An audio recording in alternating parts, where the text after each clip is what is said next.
Very good morning everyone. Stock Bangla চ্যানেলে আপনাদের সকলকে স্বাগত। আজকে 22শে জানুয়ারি 2025 নিফটির নিচের দিকে সাপোর্ট লেভেলটা হচ্ছে 22,970। এর নিচে যদি নামে তাহলে 22,700 650 পর্যন্ত নিচে নামতে পারে। আর উপরের দিকে লেভেলটা হচ্ছে 23,100। তার উপরে উঠলে 200-300 পর্যন্ত রেজিস্ট্যান্স রয়েছে। 23,100 200-তে সবথেকে বেশি কল রাইটিং, 23,000-এ সবথেকে বেশি পুট রাইটিং রয়েছে। যারা ব্যাঙ্ক নিফটির জন্য লেভেলটা হচ্ছে 48,500 থেকে 700। এই লেভেলটা খুব ইম্পর্ট্যান্ট। 48,700-র ওপরে ওঠে কিনা সেটার জন্য এইচডিএফসির রেজাল্টকে আজকে খুব ভালো হতে হবে। নেট ইন্টারেস্ট ইনকাম ওদের যা এক্সপেক্টেড রয়েছে সেটা বলছে 7 থেকে 8.4% ইয়ার on year growth expected.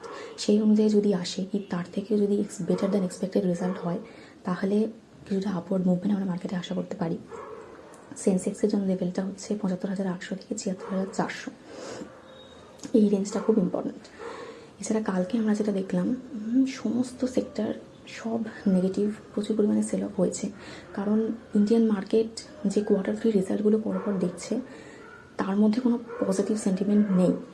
ডিকসনের result যা এক্সপেক্টেড রয়েছে সেই রকমই রয়েছে। জোম্যাটোর রেজাল্ট বরঞ্চ year on year net profit 57%-এরও বেশি কমে গেছে। তো এই জিনিসগুলো মার্কেটের জন্য খুব নেগেটিভ। ওবেরয় রিয়েলটি তারও রেজাল্ট যা এক্সপেক্টেড ছিল সেই রকমই, কিন্তু এক্সপেকটেশন আরও হাই ছিল, সেই অনুযায়ী রেজাল্ট আসেনি। তো এগুলো খুব নেগেটিভ। আজকে এইচডিএফসির রেজাল্ট কী হয়, যদি ভালো হয় তো মার্কেট কিছুটা পজিটিভ থাকতে পারে। আমি এক্সপেক্ট করছি আজকে পজিটিভ টু সাইডওয়েজ এইরকম মার্কেট থাকার কথা। এর থেকে বেশি নামে মানে 22,000-এর দিকে র্যালিটা দেবে নিচের দিকে, সেটা আজকে আমি এক্সপেক্ট করছি না। এছাড়া যদি গ্লোবাল মার্কেট দেখি তো সমস্ত কিছুই ডিপেন্ড করছে ট্রাম্পের ওপর। আগের এক সপ্তাহ ধরে ডিপেন্ড করছিল, পরবর্তীকালেও ডিপেন্ড করবে। উনি অলরেডি মেক্সিকো কানাডাতে 25% ট্যারিফ ফার্স্ট ফেব থেকে স্টার্ট করবেন বলেছেন। এছাড়া ফার্স্ট ফেবে আমাদের যেটা রয়েছে ইউনিয়ন বাজেট, সেই নিয়েও আমাদের ইন্ডিয়ান মার্কেটে কনসার্ন রয়েছে।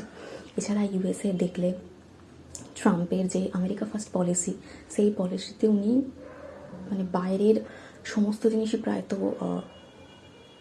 তাড়িয়ে দিয়ে নিজের ইকোনমিকে বাড়াবার চেষ্টা করছেন।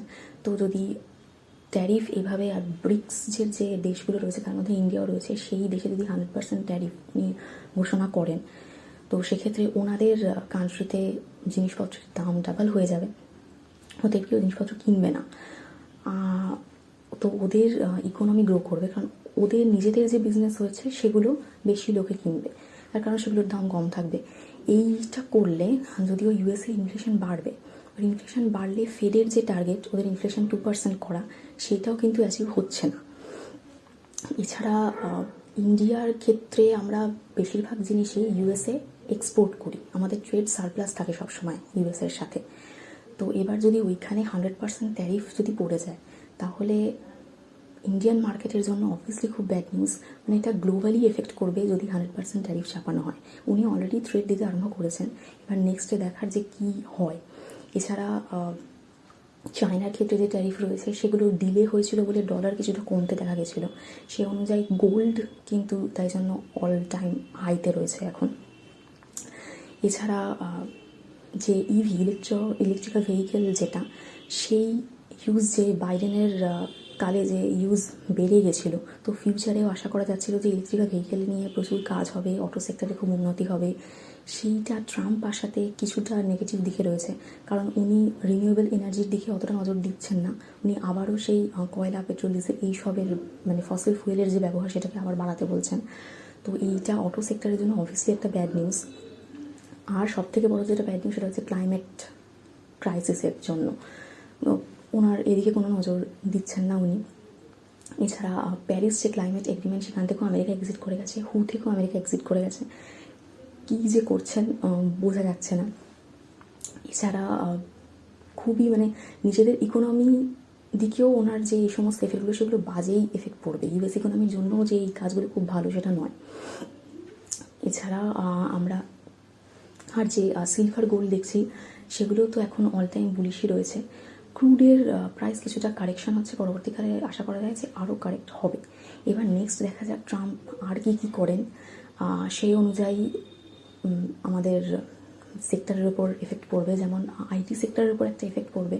সেটা হচ্ছে আমেরিকা ফার্স্ট পলিসিতে উনি যদি বলেন যে আমেরিকাতে যে সমস্ত কোম্পানি রয়েছে সেখানে আমেরিকানদেরই বেশিরভাগ করে হায়ার করতে, সেইখানে আমাদের আইটির যে ইঞ্জিনিয়াররা ওখানে গিয়ে কাজ করছেন সেখানে লে অফ হতে পারে, সেটা একটা খুব বাজে ব্যাপার হবে। তো এই ট্রাম্পের আসাকালীন সমস্ত মার্কেটেই একটা ভীষণ পরিমাণে কনফিউজেশন চলছে। যদিও এখন S&P 500, ডাও জোন্স, ন্যাসড্যাক এগুলো পজিটিভেই রয়েছে, কিন্তু তাও পরবর্তীকালে কী হবে সেটা নিয়ে খুব একটা টোটাল ইকোনমিক আনসার্টেনিটি দেখা যাচ্ছে। তো এই নিয়ে মার্কেট কনসার্ন।